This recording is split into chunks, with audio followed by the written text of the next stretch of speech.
6:18, moving up to the 7 o'clock hour. We get ready for our Caribbean Connection. And Lawrence Scott, he is a Trinbagonian writer who now lives in the UK. Now, his work comes in many forms, but his historical novels are particularly noteworthy, from his latest Dangerous Freedom to his portrait of Cazabon in Light Falling on Bamboo.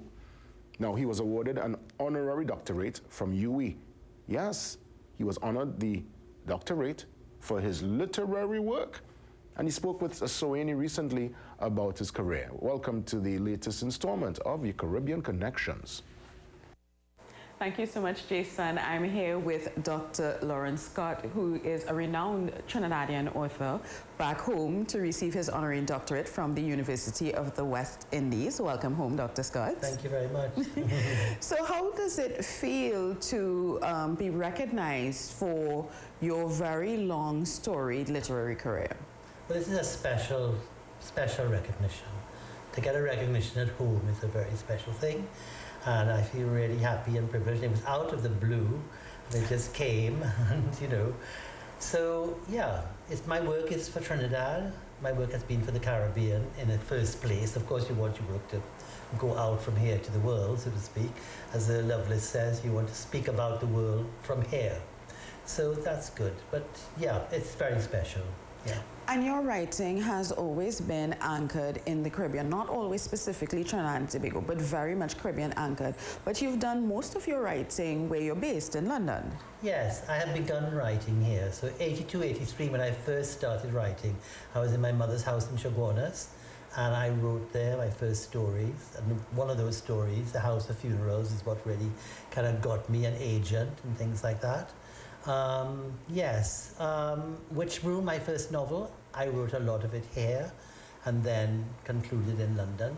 Yes, I have to take the Caribbean into the back room of a Victorian terrace house in North London, and that's where I write, yes. Now, you mentioned Lovelace. He is based in Trinidad and Tobago. You are based in London. How difficult is it to be a Trinidadian author writing about the region but not in the region? Does that hurt or does that enhance your memories or your understanding of what the Caribbean is?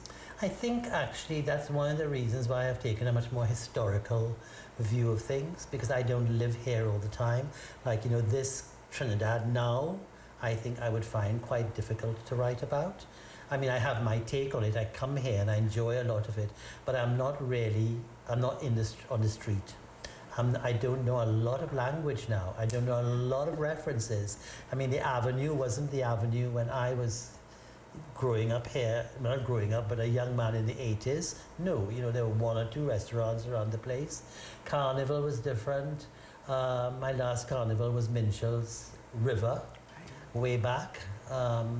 I haven't really played Carnival for a long time, and that was a big thing. Coming back to Trinidad, 77 to 80 that was it.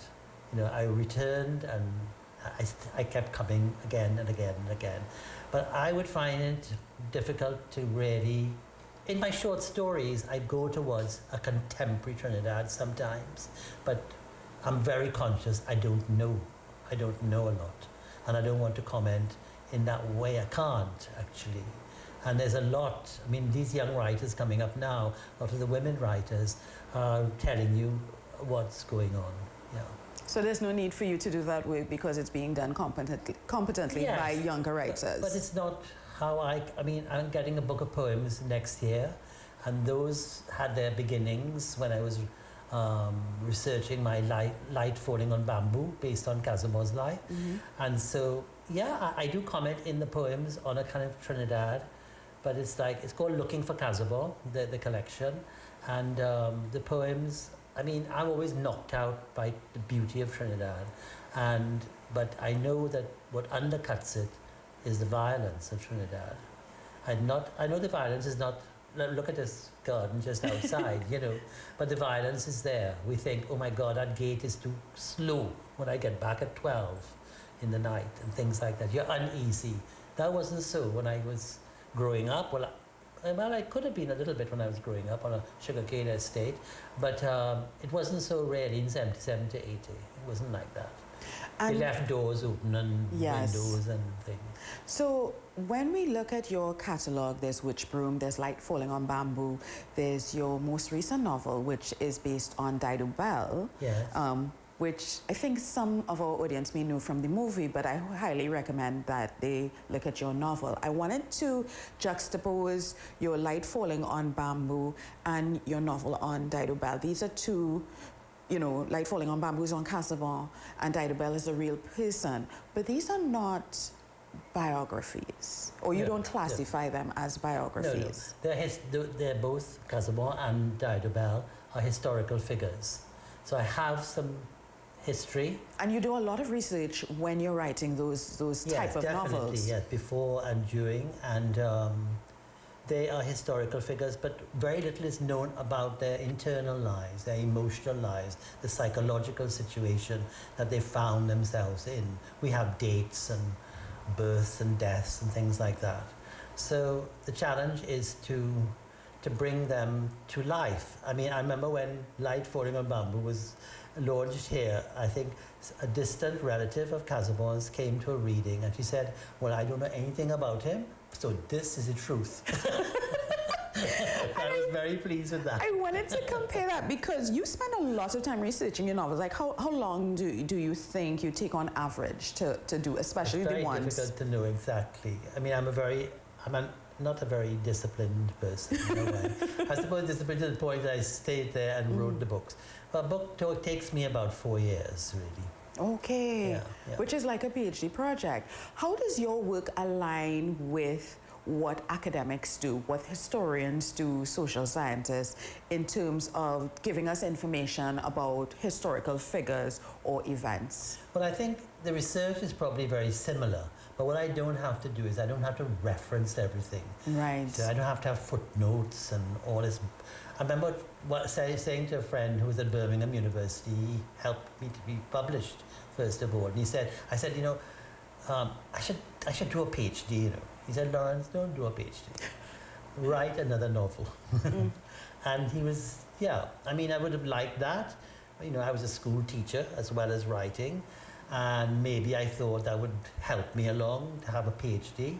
But I'm glad I wrote the novels. Yeah, I wrote the novels. I was really hoping to see your, I guess, is it a convocation speech, address at the graduation? Yeah. Unfortunately, the university has not put those up as yet.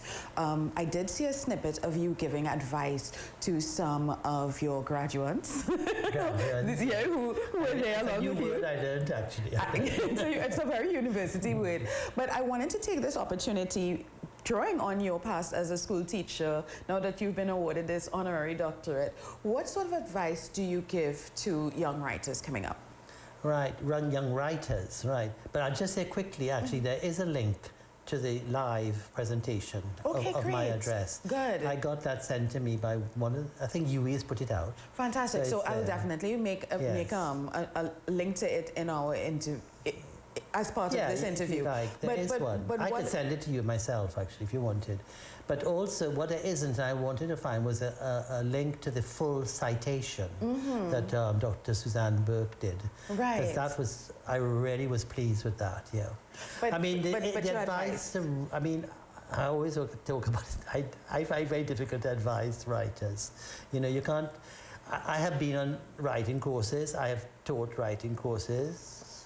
But really, you're going to write, find a quiet place, and get on with it. That's so easy No, to it's say. not easy. It's very, very difficult. And I do talk about that a little bit in my address, actually. Because I wasn't, you know, I started writing at 40. I was 80 this year, so it's 40 years ago. Congratulations. You know, and Earl Lovelace, I always say, not in a very sort of specific sense, because when I asked Earl, he said, I want to write, you know. And he said, well, get on with it. I thought he was going to give me some advice. So, no. The example of his writing was a great thing. And so was the example of reading.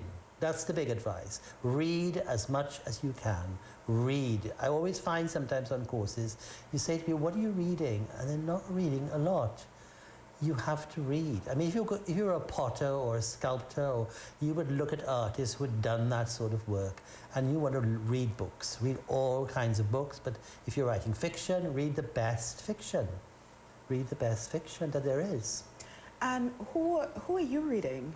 Who am I reading? Well, I'm reading now an English writer who I put down a long time ago. His book is there, called Lessons, called Ian McEwan, who has written 17 novels. And I liked his work when I first read it, but I stopped reading him quite recently. And I'm reading this book. Actually, I read some reviews of it today because I'm actually finding it quite challenging in a way. I'm wondering what he's getting at. And then I'm also reading an Eastern European novel, which I came with, but it's not exactly a page turner, and so I'm keeping it for the plane. And what I picked up here, I really wanted to read, was this book about Sunny Ladu, which has come out by Christopher Aelred, who has had a long interest in you must know Christopher Aelred with the media and so on. And I'm fascinated because when Ladu brought out No Pain Like This Body, and I read that, that was a big thing. I mean, huge kind of opening up of the whole sort of Indian life in the rice fields, and the language of his book is quite extraordinary.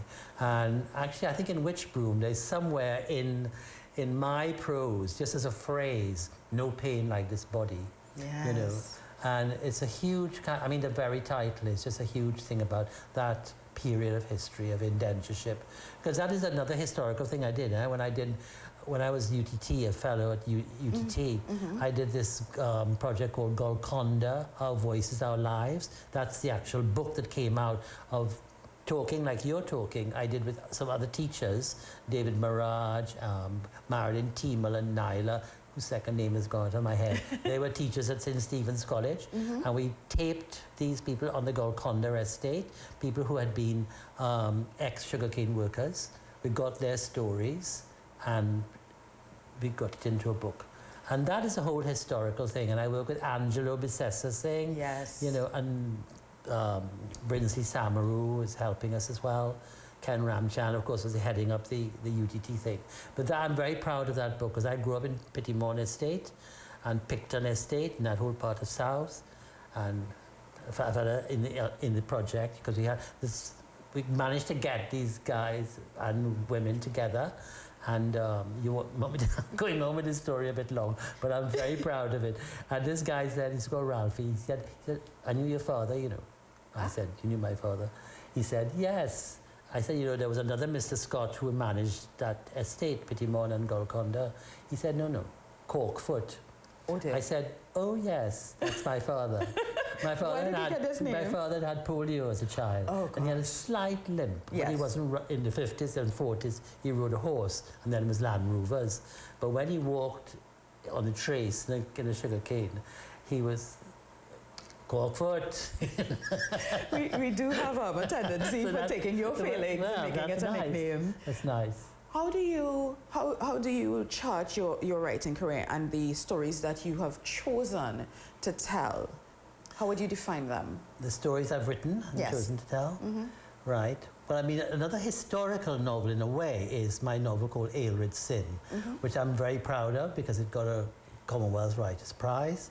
And that is historical because it's historical about a character, a person who has died, and then his brother is going to look for his life. So kind of that thing of returning to a place to find a life is something that Witchbroom is like. As part of the narrator of Witchbroom, my first novel is going to a family house and beginning to tell a story.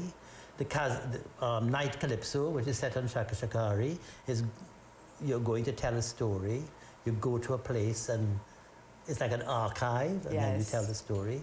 So Aelred's Sin is like that, but we haven't got time for Aelred's Sin in a way, but it's actually right now a very challenging novel for Trinidad, I think, because a book about sexuality. Yes, and about it's homosexuality. something that we're grappling with. And we're grappling right now. I mean, Ivor, what's the Chief Justice's name? Ivor Archie. Archie, brilliant statement the other day on a health issue. Yes. To do with the right of everybody to get good health.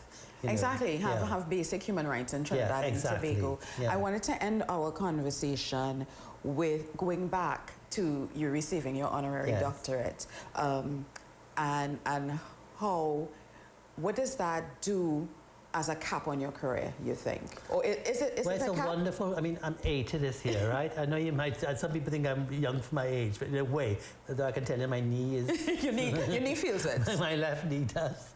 But it's a huge recognition. I'm really, but already, people say this always when they get these things, they're humbled.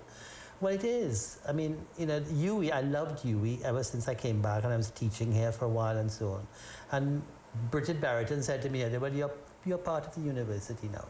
Yes. You know, and I really like that. UWI, as the Chancellor said on the day of the graduate, is a remarkable Caribbean institution. It's one of the things that's, well, it's CARICOM, but, you know, it's a federal institution, and I hope more things could be federal in the Caribbean. And I think when it comes to Caribbean literature, you are a wonderful Caribbean institution, Dr. Scott. It's been a pleasure chatting with you. Thank you very much. Thank you. Back to you in studio, Jason. Thank you so much, Soini. Great conversation. Indeed, honor bestowed upon one of a son of the soil, and well-deserved. And I love the fact he says, just read, continue to read, and I guess when you read, you're able to use the words, get inspired, and that could be the source of your writing, the start of your writing career and your writing journey. Let's get ready for the 7 a.m. news update, Tobago Talks, and so much more after 7.